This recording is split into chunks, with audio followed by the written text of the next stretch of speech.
કોણ છે સૌથી પહેલા? ઊંટ. ઊંટ, રાઈટ. કેમલ, કેમલને આપણે ઊંટ કહીએ છીએ. ઊંટની ખબર હશે ને, બહુ જ ચાલ્યું દલપતરામનું કાવ્ય ઊંટ કહે આ સમયમાં. આના બચ્ચાને શું કહેવાય? ચાલો તમે મને જણાવો. આના બચ્ચાને અંગ્રેજીમાં શું કહેવાય? જણાવો. ઊંટ કહે આ સભામાં, બુંડાને ભૂતળ, પશુ અને પક્ષીઓ અપાર છે. બગલાની ડોક વાંકી, પોપટની ચાંચ વાંકી, કૂતરાની પૂંછડીનો વાંકો વિસ્તાર છે. આ જોઈ લુચ્ચું શિયાળ શું બોલ્યું? દાખે દલપતરામ, અન્યના તો એક પણ આપના ઢર છે. મારી ગમતી કવિતા છે, રાઈટ. કેમલ, કેમલના બચ્ચાને શું કહીશું અંગ્રેજીમાં? કેમલના બચ્ચાને શું કહીશું? કેમલ, ઊંટ. રેગિસ્તાનનું શું કહેવાય? રણનું જહાજ. રણનું જહાજ એટલે કેમલ. કેમલના બચ્ચાને શું કહીશું? Camel baby? No no no, it is not camel baby. હાલો જણાવો મને, ઊંટના બચ્ચાને ગુજરાતીમાં શું કહેવાય? ચાલો તમે મને જણાવો. કરેક્ટ છે હેમંત ભાસ્કર, કરેક્ટ છે. અંગ્રેજીમાં કરેક્ટ છે, ગુજરાતીમાં શું કહેવાશે? જણાવો. ઊંટના બચ્ચાને અંગ્રેજીમાં કાફ કહેવાય. શું કહેવાય? કાફ. અહીંયા મારે તમને એક વસ્તુ જણાવી દેવી છે કે CALF આવો સ્પેલિંગ છે, પણ એમાં એલનો ઉચ્ચાર થતો નથી. આને કાલ્ફ એવું નથી બોલાતું. કાલ્ફ એવું બોલાતું નથી. It is calf. It is calf. Yes, ગુજરાતીમાં શું કહીશું કાફને? ચાલો એક જવાબ આવ્યો છે. શું કહીશું ગુજરાતીમાં? ઊંટના બચ્ચાને ગુજરાતીમાં શું કહીશું?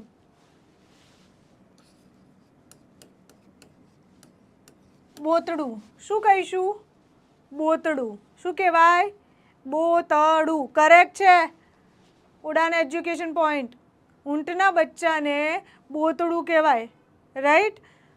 તો આ મેલ છે, કેમલ છે, પણ જો ફિમેલ હોય તો શું કહેવાય? ઊંટણ હોય, ગુજરાતીમાં આપણે ઊંટણ એવું કહીએ છીએ, રાઈટ. એકચ્યુઅલી એનું ગુજરાતીમાં શું કહેવાય? અંગ્રેજીમાં નથી પૂછતી હું, ગુજરાતીમાં પૂછું છું. ફિમેલ ઊંટ હોય, બરાબર, ફિમેલ ઊંટ ના કહેવાય, પણ હવે મારે જો હું ગુજરાતીમાં બોલી દઉં તો તમને પૂછવાનો મતલબ ન રહે. ગુજરાતીમાં શું કહેવાય? આ જાનવર જો ફિમેલ હોય તો શું કહેવાય? કેમલિન, ગુજરાતીમાં શું કહીશું એને? ગુજરાતીમાં નો, નોટ કાવ. ઊંટડી કહી શકાય, પણ એનાથી વધારે સારા શબ્દમાં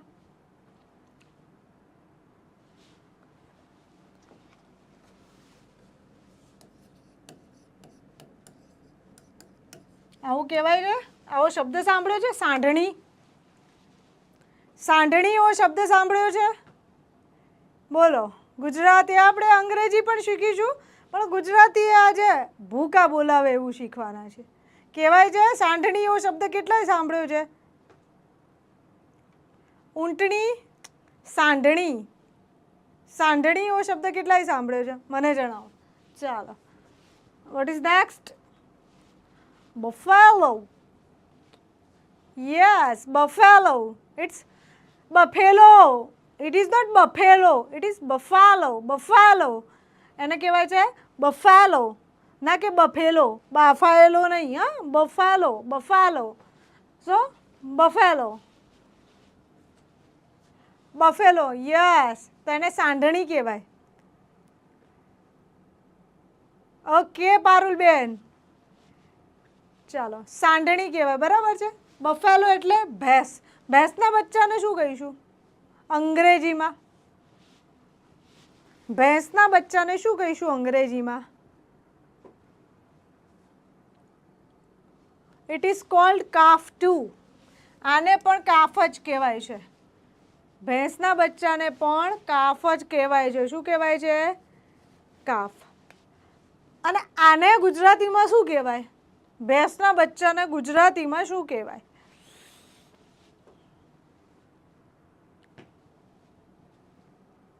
શું કહેવાય? ચાલો, જે લોકો ગામડાઓથી બિલોંગ કરે છે ને એમને તો ખબર જ હશે. ભેંસના બચ્ચાને ગુજરાતીમાં શું કહેવાય?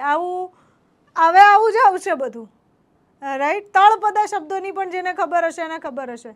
કરેક્ટ છે. ઉડાન એજ્યુકેશન કરેક્ટ. શું કહેવાય ભાઈ, ખબર છે કોઈને? પાડું. શું કહેવાય? પાડું. એ મે બી પાડો હોઈ શકે કાં તો પાડી હોઈ શકે, રાઈટ. પાડો અથવા પાડી હોઈ શકે, રાઈટ. પણ પાડું કહેવાય એને. બચ્ચાને શું કહેવાય? પાડું. છે ને જબરું? હા, એલિફન્ટ. એલિફન્ટ. એલિફન્ટના બચ્ચાને શું કહીશું? હાલો, કરેક્ટ છે વિપુલભાઈ. પાડી અથવા પાડો, પણ એને કહેવાય પાડું, રાઈટ. એલિફન્ટ. એલિફન્ટના બચ્ચાને અંગ્રેજીમાં શું કહીશું? એલિફન્ટના બચ્ચાને અંગ્રેજીમાં શું કહીશું? કાફ. એને પણ શું કહેવાય છે? કાફ. હવે તમને એવું થઈ જશે બધામાં કાફ આવશે, નહીં? એવું ના હોય, બધામાં કાફ નહીં આવે, રાઈટ. એ જેના બચ્ચાને કાફ કહેવાતું હશે એને જ કહેવાશે, કે બધાના બચ્ચાને નહીં આવે કાફ કહેવું, રાઈટ. આને પણ શું કહેવાય? કાફ. અને કાફ આને કહેવાય, શું કહેવાય ગુજરાતીમાં? મદનિયું. શું કહેવાય? મદનિયું. હાથીના બચ્ચાને શું કહીશું? I have buffalo. Okay. How many buffaloes do you have? Calf. મદનિયું કરેક્ટ છે. હાથીના બચ્ચાને શું કહીશું ગુજરાતીમાં? મદનિયું. હવે તમને એવું કહેવામાં આવે કે એક શબ્દ આપ્યો હોય કાફ, અને એમાં આપ્યું હોય કે ભેંસનું બચ્ચું, હાથીનું બચ્ચું, પછી ઊંટનું બચ્ચું અને બીજા કશાકનું બચ્ચું જે હમણાં આવશે એમાંથી, અને એવું કહ્યું હોય કે આમાંથી સાચો ઓપ્શન ચૂઝ કરો, તો શું કરવાનું થાય? All of them. શું કરવાનું થાય? ઓલ ઓફ ધેમ કરવાનું થાય ને. બધા જ કરવાના થાય ને. અબાઉ ઓલ આવું કરવાનું થાય. થાય કે ના થાય? ઓકે, ચાલો. હવે આવી ગાય. શું આવ્યું? ગાય. તો ગાયના બચ્ચાને શું કહીશું? એક બફેલો છે એમ ને? બફાલો. બફાલો. ઓકે, ગાયના બચ્ચાને શું કહીશું? હાલો, એ હાલજો ફટાફટ. આજુબાજુમાં આડોશ પાડોશમાં તમારા જ્યાં પણ મિત્રો છે ને ત્યાં શેર કરી દો. આજે બહુ ઇમ્પોર્ટન્ટ છે. તમારા ઘરમાં નાના બાળકો છે ને એને પણ જોવડાવો આ વિડીયો, તો ખબર પડે. 5મા 6ઠા 7મા ધોરણમાં ભણતા હોય, પોતે ભણતા હોઈએ, આપણા ઘરમાં કોઈ હોય તો બધાને જોવડાવો આ વિડીયો. આ બધા માટે ઉપયોગી છે, રાઈટ. ગાય. તો ગાયને ઇંગ્લિશમાં કાવ કહીશું, તો કાવ કા બચ્ચા ક્યાં હોતા હૈ? યસ, ગાયનું બચ્ચું અંગ્રેજીમાં કાફ છે. શું છે? કાફ. અને ગુજરાતીમાં એને કહીશું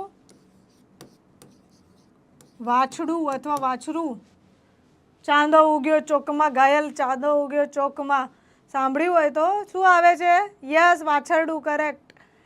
શું આવે છે? વાછડા વઢિયારમાં ઝોલા ખાય રે અરજણિયા, રાઈટ. તો વાછરડું, વાછડું આપણે કહીએ ને. વેલ, અબ બાત હૈ કુછ ઓર. વેલ. વેલ માછલી, રાઈટ. એના બચ્ચાને શું કહીશું? વેલના બચ્ચાને શું કહીશું?